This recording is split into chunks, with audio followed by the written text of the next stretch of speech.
Hey guys, welcome to another episode of the Rocket Chiro podcast, the business and marketing podcast for chiropractors.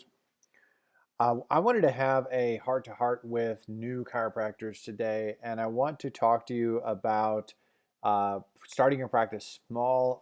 I would even call it a micro practice, and just introduce this concept to you and talk you through some of the things that you're going to have to think about and some of the things you're going to have to consider when you're getting to the point where you're going from like an associate to starting your own practice, or you're going from being fresh out of school to starting your own practice.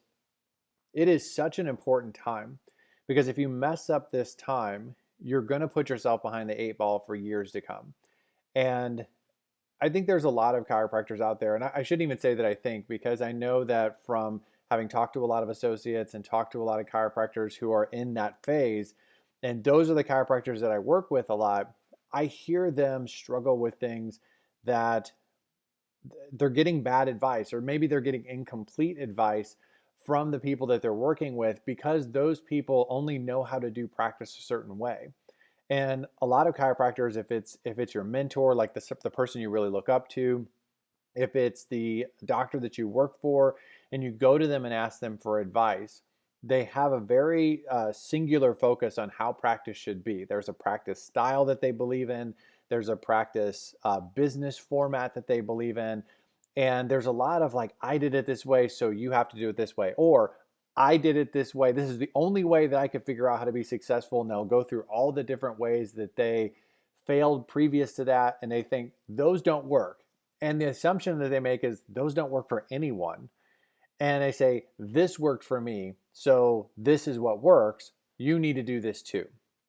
And the problem with that is that the idea that if I did it, you can do it. That's something that gets said a lot when you go to seminars, or you go to these, like if you go to like a multi-level marketing thing or some sort of rah-rah thing where someone's going to teach you how to get rich. You'll hear people say, if I can do it, you can do it. Or if I can do it, anyone can do it. Those are not true statements. Those are just simply not true statements. Like your talent and your skill and your opportunity, your work ethic, all of those things are going to be different from everyone else. You're actually a unique little snowflake in that sense. And so the idea that someone else can do it does mean that other people can do it, but it doesn't mean everyone can do it. That's just completely ridiculous thinking. And to be more specific and to make it more personal, the idea that if someone else can do it, you specifically can do it when you're a completely different person in a completely different situation, that's also just simply not true. So you might have to consider some things that your mentor, your coach, your person that you really look up to, they had never considered when they started their practice. And it's entirely possible that something may work for you that just doesn't work for them. So before I get into that, I do want to remind you about Next Step. I mean, the reason that I can do these podcasts and the reason that I can put out good content and information is because I also help chiropractors in a paid sense. So there's a membership area where chiropractors can get more information about business and marketing. There's chiropractors can ask questions to me directly and get my input and feedback on what they're doing in their practice. It's called Next Step. So if you go to Rocket Chiro, you can join Next Step. It's a month-to-month thing. It's specifically for chiropractors. It's really meant for chiropractors who are in that really hot kind of growth phase. They really want to get their practice from where it is to where they want it to be. It's also for chiropractors who are in this phase that we're going to talk about today, which is just they're getting ready to start their practice and they need to learn a lot. You don't know what you don't know, which is one of the dangerous things about this time. And going to a place where you can get really good, solid information. I'm not going to tell you that like, oh, you can just do these two things and you're going to grow your practice and it's going to blow up in the next 30 days. You're going to be rich. That's ridiculous. And people that tell you that are just lying to you. They're also selling you something, probably a high price coaching plan or something like that. So if you want some help, if you like the podcast, you want some help, you want honest, good help for chiropractors to help you establish a good small business and actually start making some money, go check out Rocket Chiro, check out Next Step, join. I'd love to see you there. Also, if you'd like help with your website, whether that's improving your website, maybe getting you a new website, or improving your SEO with things like getting reviews and reputation management, reach out to me as well. There's more information on the prices and services page at rocketchiro.com. So I had a conversation with one of my new clients recently, and she's in this place where she's actually really right in the meat of what we're talking about. She's transitioning from being an associate to starting her own practice. Had a similar situation where she talked to the doctor that she worked for, and she looked around at the big kind of machine that was the place that she worked, and looked around and said, how am I going to do this? How is it possible for me to go from where I am, which is, let's be honest about where you are. When you're first getting started, you have a ton of school debt, unless for some reason you're an exception to the rule. There are exceptions. You have no patience, you have probably no money, and you're going to try to start a business which is immediately going to cost you. So it's, you have to pay for rent, you have to pay for utilities, you have to pay for some of this stuff. Even just getting equipment, like it's unless you've been scavenging equipment for years. That was what I did when I went through school. I kind of just I was like a Craigslist and Facebook Market guy before that stuff. I guess Craigslist was around, but Facebook Market wasn't. And it's just I was always looking for classifieds and anything I could get a deal on because one, I'm cheap, and two, I can fix things. And so I would find stuff that was maybe need a little TLC and get it ready for when I was going to start my practice. So there are ways that you can save some money. But even that, even if you do it the cheapest, most grassroots way possible, it's expensive. And every single month that goes by, it's more expensive. And it's easy to look at a practice that's like, well, they're making, they're clearing 10 grand, 15 grand, 20 grand a month. It's easy to look around and say, wow, this is great. I want to have this one day. And I think for a lot of young chiropractors, it's easy for them to look ahead at 15 years from now or 20 years from now and project what they think they want. Now, I'm going to let you in on a little secret. Having walked that path myself personally, you actually don't know what you want. That's the other problem with trying to go big right out of school. You don't know what you want. It's like buying your first car when you've never driven a car before. Like maybe someday you want a Lamborghini. Maybe someday you want a nice, Range Rover, supercharged, whatever. Maybe someday you want a, Mini Cooper or whatever, a truck, an F-150. If you've never driven a car before, the idea that you could, even if I gave you an unlimited budget and you could just go out and pick any car you wanted, the idea that you even know what you want is ludicrous. You don't. You have no idea. So it doesn't make any sense. If you have an unlimited budget, probably doesn't matter. Buy whatever you want. You realize you don't like it, get rid of it, get something else. You lose a bunch of money. Who cares? But since we've already described your situation as a situation where you don't have a lot of money, you don't have this big nest egg sitting there that you can just blow away at trying to, figuring out how to be a chiropractor or make all your own mistakes and cost yourself all kinds of money, because it does cost you all kinds of money. It makes sense to start practice in a safe way and in a small way where you can actually start taking baby steps and actually start figuring some of this stuff out when it's not costing you a premium. Because I did this and I made this mistake. And if I had to go back and talk to 24, 25-year-old Jerry and have this conversation, one of my running jokes is this: I wouldn't even talk to 25-year-old Jerry, I'd just punch him in the face. Because he needed to be punched in the face and he wouldn't have listened anyway. But if I had to go back and I could actually talk to 25-year-old Jerry and he would actually listen, I would say, listen, there's no reason that you need to get a 1,200 square foot place, hire staff, get, buy all this equipment, do all this build out, spend all this money before you have a single patient. Like, I didn't have one patient. I actually still have somewhere, maybe I threw it away. I still had I had a paper appointment book that was like, had names written in it. Now, not a lot of names. There was a lot of spaces, but there was not a lot of names. And so I was losing money. I lost money the whole first year. Like, not even close to making money the first year in terms of like what my staff, my CA that was working for me. And I got so blessed with such an amazing human being that helped me out. And she just is such a blessing for me.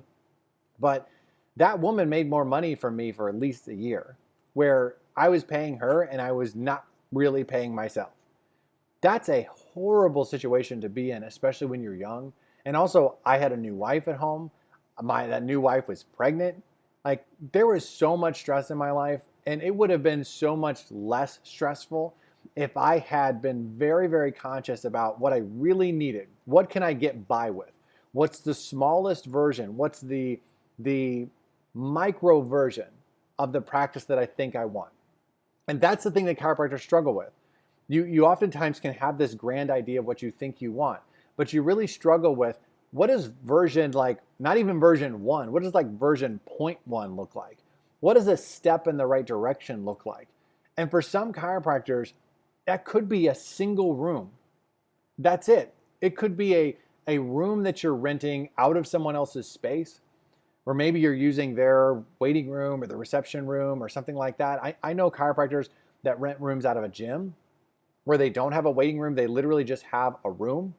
I know chiropractors that are renting space. One of my best friends rented space out of a Chinese medical doctor's office for years. And they had a waiting room that was, just the waiting room that was there. And it was this tiny little room. And I thought at the time, like, that's such a strange thing. Like, why would anyone do that?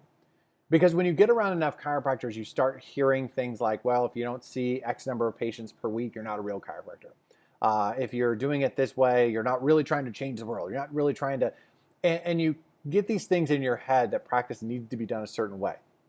And I will tell you this, if you think the opinions of other chiropractors matter, try to pay your bills with them. They don't matter. Now, I'm not saying you should not take advice from coaches and mentors and people that you respect. If you're someone who can't take advice, your life is going to be much harder than it needs to be. But the peanut gallery and a mentor are two very different things. The peanut gallery's opinion does not matter. And that includes mine. If I'm not your coach or mentor and I'm just some random guy that's on a podcast or you see me on YouTube or whatever, and you don't value what I have to say, then just ignore me. It doesn't matter. If you have somebody else that you trust, that's perfectly fine. I'm the peanut gallery. Ignore what I'm saying. But you have to understand who you should take advice from and who you shouldn't. And you have to also understand that just because someone else thinks it should be done a certain way, that doesn't mean that you should do it, especially right away. And so with my friend, where he was in this Chinese medical doctor's office, and I'm like, this is the weirdest thing in the world. We've joked about this since then. And over the 9 years that I was in practice, if you looked at how much just I spent in rent and how much he spent in rent over that same period of time, you're talking about well over 6 figures difference just in rent. It's not even, it's high. And now, could I make more money and did I have more capacity than him? Yes, absolutely I did. Did he have limitations? 100%. He absolutely did. But first of all, you may find that you like your micro practice. You may find out that you want to go in a completely different direction. You may find that you need to get out of there very quickly because you have just really outgrown it so fast, and your vision for what you have involves multiple staff and multiple doctors and multiple associates, and you just can't stay in that small space. I'm not talking about committing to a practice style forever. I'm talking about getting started. And when you don't know, you don't even have a practice name. You're not registered on Google My Business. You don't have a logo. You don't understand branding. You've never thought about marketing. You have no marketing channels. You have no networking relationships in your community. You don't have a single person that wants to be your patient that wants to pay you, because the only people that want to come in at this point are the people that you know, and none of those people like to pay you. If that's your situation and you have no money, you have 6 figures plus worth of debt, and you probably have a young family at home, what are you doing? Why are you trying to buy a Lamborghini for your first car? Why are you getting upset when you can't buy a Lamborghini for a first car? You know what I mean? Like, there's all kinds of ways that this scenario is making your life more miserable than it has to be. It's making your life more stressful than it has to be. The chiropractors that I know that are leaps and bounds ahead of where I was a year out of practice are ones that have started micro practices. Listen, you still have to work. You got to hustle, you got to work, you got to meet people, you got to get your name out there, you got to learn things, you got to become a leader, you got to become a business owner, a small business owner. There's all kinds of things that you're going to have to do, regardless of whether you have a big space or a small space. So I'm not telling you to take a break. But the doctors that I've worked with personally that have gone from starting something to where a month later or 2 months later, they're clearing overhead and putting money in their pocket, they've all had micro practices. They've all had 1 or 2 rooms that they're renting out of somebody else's space, or maybe it's just a 1 or 2 room place that they can rent that's a standalone place, and they don't have staff. They're just taking it down version to version like zero point 0.5 and saying, what's the bare minimum that I can do? And I'm telling you, the kickback is going to be this. 1, the opinion of others. We already covered that. Doesn't matter. 2 is that people will tell you that it's not scalable. And there's some truth to that and some not. What you can't do in that space, we've kind of already alluded to. You can't expand. You can't have a bunch of staff. You can't have tons of associates. You have to schedule people apart from each other, so you can't overlap a ton of patients because you don't have a ton of room. There's limitations. But what will happen is this: a year later, or 2 years later, or 5 years later, when you decide to go from that micro practice, if you do, to a bigger space, you have your reputation, you have your networking relationships, you have your patient base, your past patients, your current patients.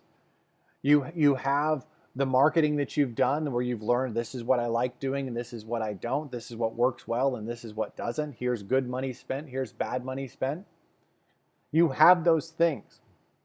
Those things go with you. And now you can go into that bigger space. It's 1,200 square feet, 1,500 square feet, 3,000 square feet, 5,000 square feet, big as you want. You can go into that space with a plan. And you can go into that space with some momentum, and you can go into that space actually knowing what you want to do. Because now that you've gotten your hands on people, you may figure out, you know what? I don't really like practicing this way. There are people I went to school with, they went out with the intention of like, I really like this technique and I really like this way of practicing, and they went about it and went, you know what? Not for me. Because what you think in school or what you think as an associate is very different than the real world. It's like the Mike Tyson thing. Everyone has a plan until somebody punches you in the face, right? And in this case, it's life that punches you in the face. And so what I encourage you to do is I want to encourage you to be open to the possibility of starting your practice in 1 room or 2 rooms. Micro start. Make yourself, money is oxygen. Make your overhead as low as humanly possible when you're starting. Now, here's something you don't want to do. The less ideal a space is, the less you want to lock yourself into that space. So please keep that in mind. There are going to be situations that are not perfect. And you're like, it's a step. It's a step in the right direction. Not perfect, not ideal, not exactly what I wanted to do, but it's low overhead, it's safe, I can get started, I can build some momentum. That's what you're looking for. Screw everybody else, their opinions. It doesn't matter. You're starting, start small, start smart. And if you find a place that's not ideal, don't lock yourself into a 3-year or 5-year contract. Just don't. And you can be honest with the landlord, and if the landlord's not going to work with you, then find some other place. But don't lock yourself into a 5-year, 10-year lease in a place that you're like, not great. But if it's something that you can work with and you can run the numbers, and that's important. You got to run the numbers and be able to see, well, how many people can I see in this space? You're also kind of guessing a little bit. I mean, if you have some associate experience, you kind of can know a little bit about what your pace is, but you have to know, what are some of the services that I have to do? What are some of the ones I don't? How much money can I make? How much I'm going to be able to charge? What is my overhead going to be? You got to be able to run your numbers and make, okay, I can make this space work where I can make $5,000. I can make $7,000. I can make $10,000 a month in this space. Am I going to be filthy rich? No.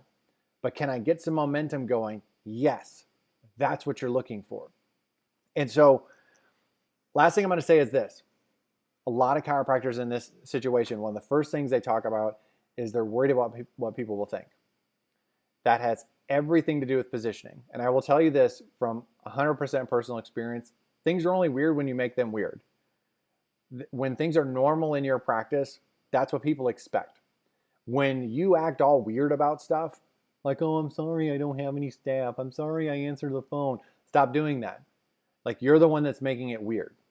You could take that micro practice and you could position it as this doctor's poor and he's just getting started and he has no staff and it's a sad little place. You could put that on your website if you want to, or you could present your business as a boutique.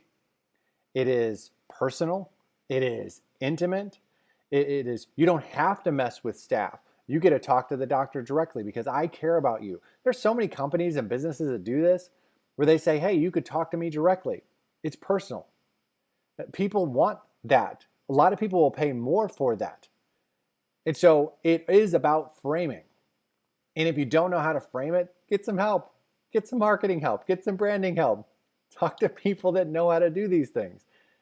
But if you act weird about it, your patient's going to be weird about it. If you're insecure about it, and that's partly why I'm doing this podcast, is because I don't want you to act weird about it. And I don't want you to be closed off to the possibility, because you could have an incredibly successful, high profit, high netting profit practice that just looks, it's intimate, but you love it and your patients love it. And you're able to help a lot of people. Are you able to help millions of people and change lives? No, but most chiropractors aren't doing it anyway. So you're able to help people and make a good living. And you like your practice and you don't have to be stressed out and want to pull your hair out if you have hair. Not all of us do. So that's it, guys. I hope you enjoyed the podcast. If you have any questions or concerns, consider joining Next Step. I'd love to help you out if you're in that phase where you're getting ready to start your own practice, or maybe you started recently and you need some help making sure that your practice does get the momentum that it needs. I'd love to help you out. Go to Rocket Chiro, hit the join now button, join Next Step. I'm done. I'm out of here. I'm going to go ahead and wrap this up. I'll talk to you guys on the next episode.